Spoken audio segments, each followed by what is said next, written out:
Dun-dun-dun-dun-dun, Shoach World! Welcome to Shoach World, gamers. Josh here, and as this week draws to a close, I wanted to take a moment to look at this week's biggest news stories, this week's gaming announcements, and a few of this week's new video game releases. But if this is your first time on the channel, do me a quick favor and hit that subscribe button so you don't miss out on any of the fun. Alright gamers, let's kick off this week in review with a few news stories. Now, early this week, we did see the end of online support for both the Nintendo Wii U as well as the Nintendo 3DS. This does mean that games like Mario Maker 1, Animal Crossing New Leaf, Splatoon, and both Mario Kart 7 and Mario Kart 8 no longer have online service. The games can still be played offline, but any online services will no longer be available. Now, in an interview with Paste Magazine, Toby Asher, the executive producer on the upcoming Knuckles TV series, which is coming to Paramount Plus later this month on April 26th, and I'm pretty excited. It looks like it's going to be a fun show. Well, when talking about the upcoming Sonic 3 movie, he said that it has led to Avengers-level events. He alluded that they can use the TV series to expand characters and use the platform to do more character backstory, while the theatrical films link a larger story. So that kind of bodes the question, what other characters would you like to see get kind of spin-off TV shows? Now, in a shocking announcement coming from BAFTA, which, well, it continues to prove the disconnect that the entertainment industry has with the video game industry, they announced the crowning of Tomb Raider's Lara Croft as the most iconic video game character of all time. Of course, gaming fans instantly dismissed the claim, naming many more deserving characters, with Mario obviously being the front runner. But let me know in the comments your pick for the most iconic video game character of all time. Alright gamers, let's look at a few gaming announcements. Now, Beyond the Ice Palace 2 received an announcement trailer this week, and this 2D side-scrolling game looks like a surefire hit for fans of classic Castlevania games. The game is coming to the Nintendo Switch, the PlayStation 4, the PlayStation 5, PC, Xbox One, and Xbox Series systems, and it is a sequel to the classic 1988 game. The game looks to play like a classic Castlevania game with a familiar pixel graphic style and action-adventure style gameplay with some platforming.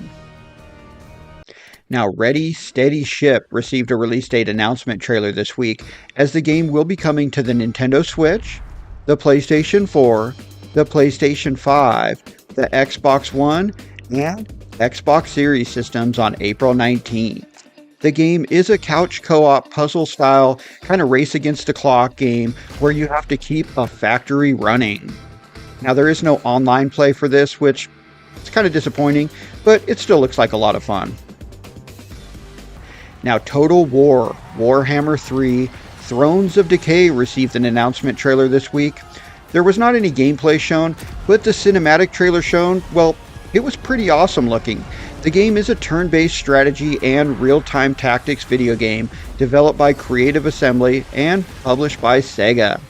No release date was given, but a PC release is expected later this year, with no word on console releases at this time.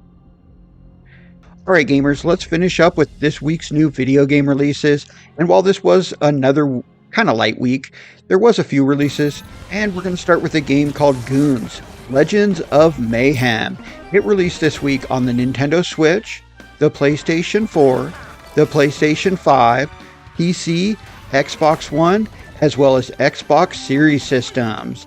The game is a frantic blend of beat-em-up and arcade-style hockey that plays like perpetual fights in various theme levels of 3 vs 3 Mayhem, and personally, this game just looks like a lot of fun. It kind of reminds me of those classic, kind of arch rivals, beat 'em up, arcade style sports games that were just super over the top from back in the 90s. I definitely want to give this game a shot when I get a chance.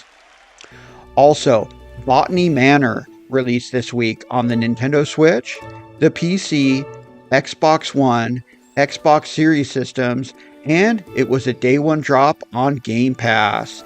The game is a first-person puzzle game set in a Victorian English manor in the 1890s.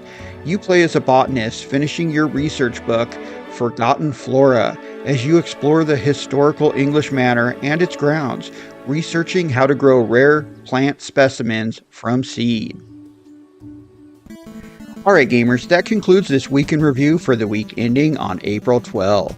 The week started with rumors that Gears of War 6 is being prepped to be revealed at the upcoming Xbox showcase, and I really hope this rumor turns out to be true.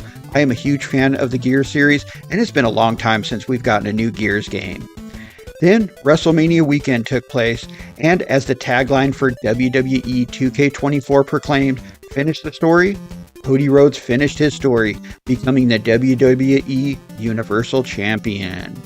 Then the week ended with the release of the Fallout TV show on Amazon, which I will definitely be checking out this weekend. But let me know anything we may have missed in the comments, and thanks for joining us today, gamers. Joe's World, out.